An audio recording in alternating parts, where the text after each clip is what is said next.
It was meant to be a quiet celebration. Nothing extravagant. Just a few close friends gathered to toast my wife's promotion. I had spent the entire afternoon preparing, wanting the evening to feel special.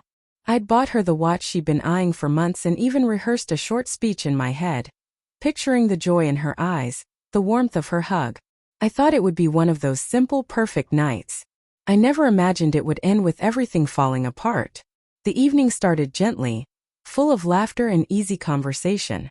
Our friends congratulated her. Glasses clinked, the house glowed with comfort and pride. She looked stunning, radiant, her deep blue dress hugging her perfectly, her hair falling in soft waves around her face. I watched her move through the room, smiling, laughing, confident. I felt lucky just to call her mine. And then I saw him, a coworker of hers, someone I'd met briefly once or twice. He stood too close, his hand brushing hers, and a knot formed in my chest. At first, I told myself I was imagining things, overthinking. But then I saw her smile. Not the polite, casual smile you give colleagues, but a warm, soft, intimate smile, the kind she used to reserve for me. My stomach sank. I stayed quiet, forcing myself to watch rather than act. And then it happened in front of everyone. In the middle of our living room, amid laughter and music, he kissed her. It wasn't accidental or hesitant. It was confident, deliberate. And she didn't pull away. She leaned in. She kissed him back. For a moment everything else vanished, the chatter, the music, the clinking glasses. All I could hear was my own heartbeat pounding in my ears.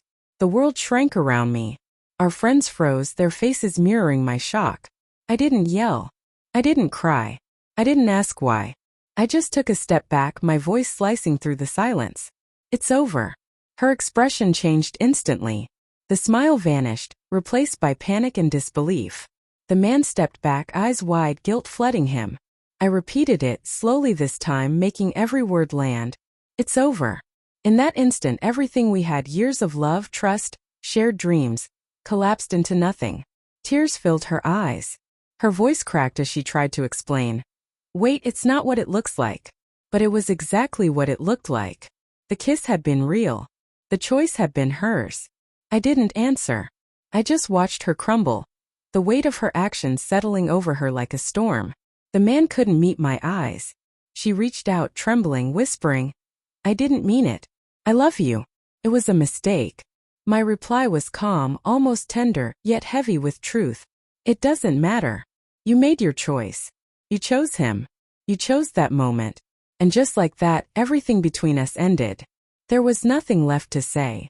Her sobs deepened as she sank into a nearby chair, burying her face in her hands. For a brief, unbearable moment, the room existed only in the sound of her heartbreak. It hadn't just been a kiss.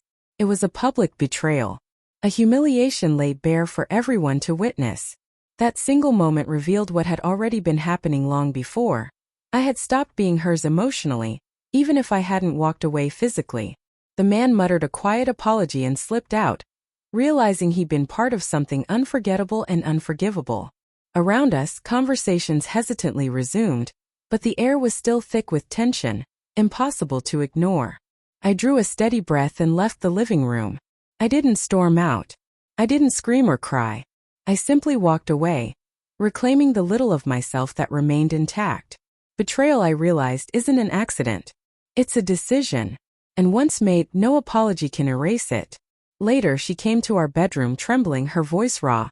Please, I can fix this. I love you. I made a mistake. Don't leave me. I met her eyes and said softly, You already lost us. You made your choice. You broke what we built. Love doesn't survive without honesty. Her face crumpled, tears spilling freely. But in the silence that followed, I saw it, understanding. She finally grasped the magnitude of what she'd done. Actions carry weight.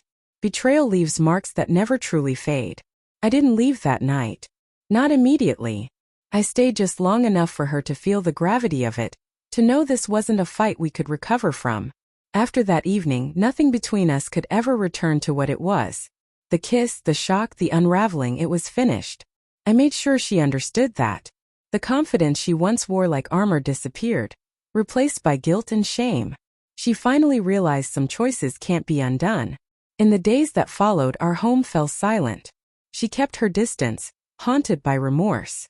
I focused on piecing myself back together, rebuilding the trust in my own life that she had destroyed. Everyone knew what had happened. Friends, coworkers, even acquaintances whispered about it. It was a public disgrace, but it brought private clarity. Some bridges once burned can never be rebuilt. And in that painful truth I found peace. The betrayal that wounded me also freed me. From illusions, false love, from the lie I'd been living. She kissed another man in front of everyone. And in that single moment, she showed me who she truly was. I looked at her and said, "It's over." And this time she finally understood that it really was over.